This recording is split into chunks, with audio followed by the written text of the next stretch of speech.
Diana Sperling, bueno, es una amiga de la casa, filósofa, escritora, ella es docente, escribió varios libros, tiene un libro maravilloso que a mí me impactó, que es Tiempo de Spinoza. Y a mí siempre me interesa escuchar su voz porque pone un poquito de claridad en medio de la confusión. Y tenemos el enorme gusto de saludarla. Diana, un gusto este encuentro. Hola. Hola Diana, bueno, un placer. Bueno, decíamos al comienzo estas distorsiones, ¿no?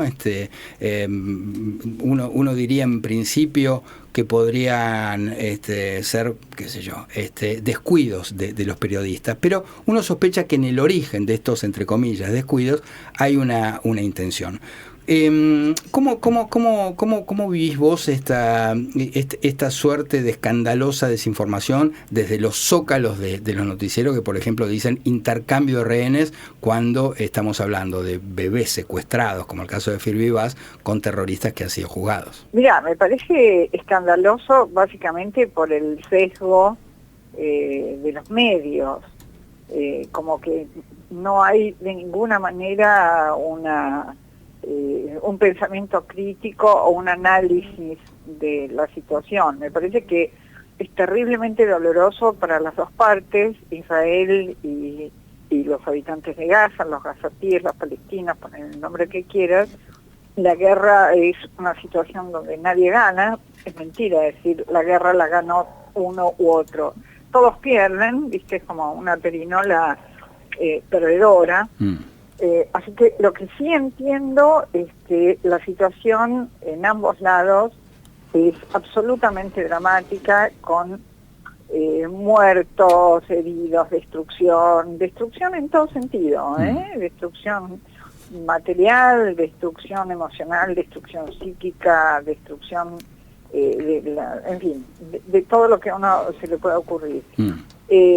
Pero me parece que reconocer esa situación donde los dos bandos, digamos, están en una situación de enorme sufrimiento, no autoriza para nada a mezclar gatos con escobas, por decirlo de una manera sencilla. Salió hace un poquito, hace unos días, una semana, una magnífica nota de Diana Wang en La Nación, diciendo que las palabras importan.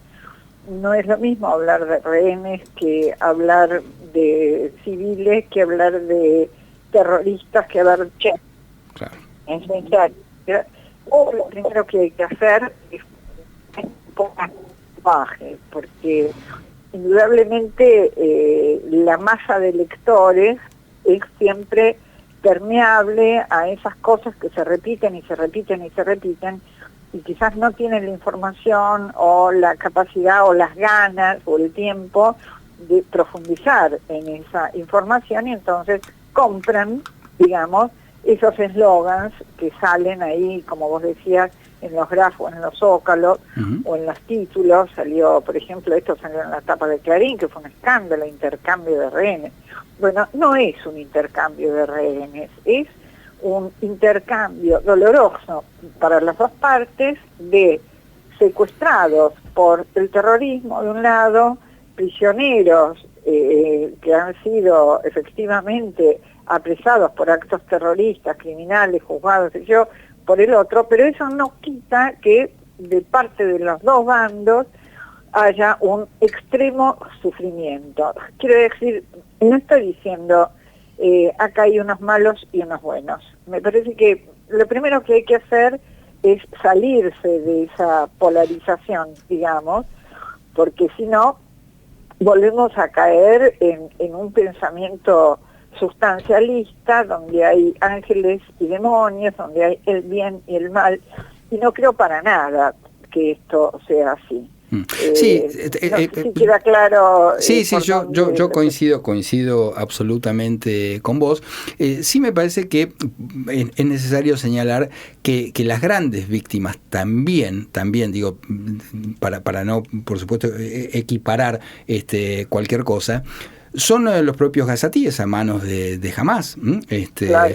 porque hay que decir que desde el comienzo el grupo Hamás ha usado a los gazatíes como grupos humanos, ha instalado sus arsenales en las escuelas, en los hospitales, en esos túneles que están debajo de la población civil, así que también la propia población de Gaza es víctima de Hamás.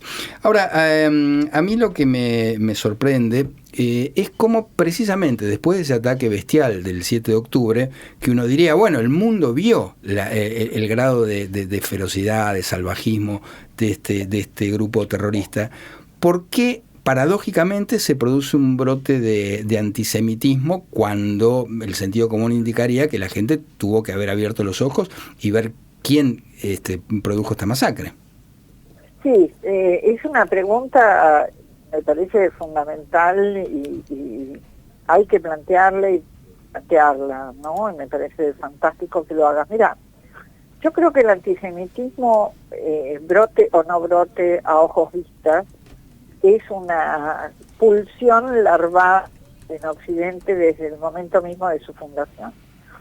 Aceptar esto es dolorosísimo, es terrible, uno querría tener un pensamiento más optimista, decir, bueno, después de todo lo que pasó, después de la Shoah, después de los pogroms, después de esto, el otro, bueno, ya el mundo aprendió. Bueno, no aprendió nada. Quiero decir, el antisemitismo es una ficha, es como un comodín. Es una ficha que se ajusta a múltiples situaciones históricas, no es nada más que ir a las fuentes bíblicas para ver las primeras expresiones de cómo un poder totalitario, llámese el faraón de Egipto, Amalek o cualquier otro de esos personajes que aparecen en esos relatos, se ensañan con lo que en ese momento era el pueblo hebreo, después se transformó en el pueblo judío. Quiere decir que esto tiene miles de años de antigüedad y en cada época adquiere rostros o manifestaciones ad hoc, digamos. En el nazismo sabemos que se usó un argumento falsamente científico para condenar a los judíos porque eran impuros, porque no respondían a la pureza de la raza aria, por lo que fuera. En la Inquisición, por una cuestión de fe, de religión, es decir, si es por religión, si es por etnia, si es por, entre comillas, raza, que es un concepto que no sirve para nada ya, o porque son colonialistas o imperialistas, o ricos o pobres, o de izquierda o de derecha, digamos, Total. ¿no? En todas las épocas hay algún brote manifiesto o no, latente o patente de antisemitismo. Esto tiene raíces muy, muy profundas en la historia occidental. No sé si podemos ahora meternos con semejante tema que ya es de orden filosófico, diría, pero seamos conscientes de que apenas haya alguna oportunidad de acusar a los judíos, y ahora mucho más al Estado de Israel, esa oportunidad va a ser aprovechada incluso por las mentes más ilustradas, más preclaras, más revolucionarias, más liberales, todo lo que quieras, porque es muy llamativo que el antisemitismo, que fue durante siglos y siglos una bandera de la derecha, antisemitismo, antijudaísmo, no importa cómo lo llamemos en cada época, ¿no? Fue una bandera de la derecha, del racismo, del supremacismo, del fundamentalismo, de los totalitarismos. Ahora se convirtió en una bandera de izquierda. Claro. Esto, digo, llama la atención, da que pensar por lo menos qué es lo que tiene el antisemitismo, que resulta un imán, pero absolutamente irresistible para cierto tipo de ideologías o de movimientos. Sobre eso estoy trabajando, sobre eso es el próximo libro que va a salir mío. Ya te contaré en su momento un título editorial y todo lo demás, pero está en camino, justamente tratando de abordar esta pregunta: ¿por qué el odio a los judíos? Y no desde un punto de vista sociológico ni religioso, sino atravesando cuestiones, te diría, antropológicas, filosóficas, psicoanalíticas, éticas, legales y demás, ¿no? Pero es una pregunta que está, diría yo, en el carozo mismo del desarrollo de Occidente. Es interesante, realmente es interesante. Bueno, de hecho, te comprometemos a que cuando salga el libro lo presentes acá en la radio. Para nosotros sería un gran privilegio. Claro Ahora, que sí. Ahora, también hay que señalar el éxito comunicacional, ¿no? de estos grupos extremos, de Hamas, cómo han conseguido permear en universidades, en colegios, en el periodismo, ¿no? Y yo creo que algo de esto tiene que ver, bueno, esto que vos comentaste al principio, este pensamiento woke que ha permeado tanto curiosamente, desde la izquierda, y que tanto se parece al discurso antisemita más tradicional y más retrógrado. Sí, yo creo que, bueno, el wokismo, por ponerle un término que no siempre se ajusta, pero digamos, por economía de expresión y porque los tiempos de la radio son tiranos, es una manera también de hacer una suerte de división entre las personas y los grupos en base a un rasgo particular. La etnia, la preferencia sexual, el color, o lo que fuere, o digamos, y eso se parece paradójicamente, si bien está adoptado por muchos grupos de izquierda, la paradoja es que es como un espejo deformante de la derecha, ¿no? Claro, total. Digamos, los movimientos identitarios, que más o menos van de la mano del wokismo, están repitiendo eslogans que prácticamente uno puede encontrar, como te dije antes, en la Inquisición, en el nazismo y en otras corrientes que caracterizamos siempre como de extrema derecha o totalitaria, racista y demás, ¿no? Reivindicar el origen, el color, la etnia, la raza, lo que fuere, suena bastante a esas cosas que decía el nazismo y que a uno le pone la piel de gallina, ¿no? Entonces, no me parece raro que caído hay de la lucha de clases, digamos. Claro. Se produjo un vacío de ideales, un vacío de motivaciones. Recordemos, Federico, supongo que vos también de joven fuiste de izquierda, yo estaba afiliada a la FEDE, y creía a rajatabla y a pie juntillas que esas eran las verdaderas reivindicaciones. No me arrepiento en absoluto de haber estado ahí, pero digamos, cuando cae la Unión Soviética, cuando cae el muro de Berlín, cuando queda a la vista la cantidad de pus que estaba debajo de esa apariencia, cuando el estalinismo queda, digamos, expuesto en su espanto y en su horror y en su alianza con el nazismo y con todo lo peor, digamos. Bueno, a partir de ahí las generaciones de nuestros hijos, incluso de nuestros nietos, quedan colgados del pincel, digamos. Entonces, ¿dónde buscar algún ideal que remita a la justicia, a la igualdad, a la libertad, a todo aquello que en algún momento representó la izquierda tradicional, digamos, y esa izquierda ya demostró que no tenía absolutamente nada que ver con esos ideales?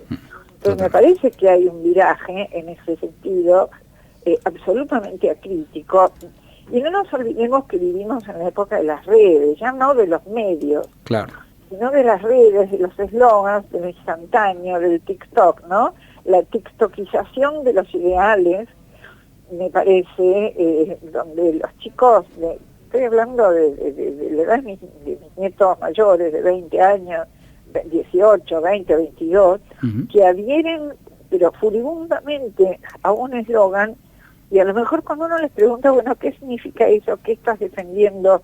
¿Qué es lo que hay detrás? ¿Cuál es la historia? Se te quedan mirando como si estuvieras preguntando, no sé, por el diámetro de la circunferencia de no sé qué cosa, que es algo que no conocemos, ¿no? Total. Entonces me parece que esta especie de fast thinking, digamos, viste que hay fast food, Sí, bueno, sí. hay un fast thinking, que es ideas rápidas, digeribles, tipo píldoras, que se pueden enunciar en una reunión de amigos, tomando una cerveza, en un café, en un baile, o lo que fuere, y quedás como ilustrado, o quedás como moderno, como posmoderno, o lo que fuere. Total.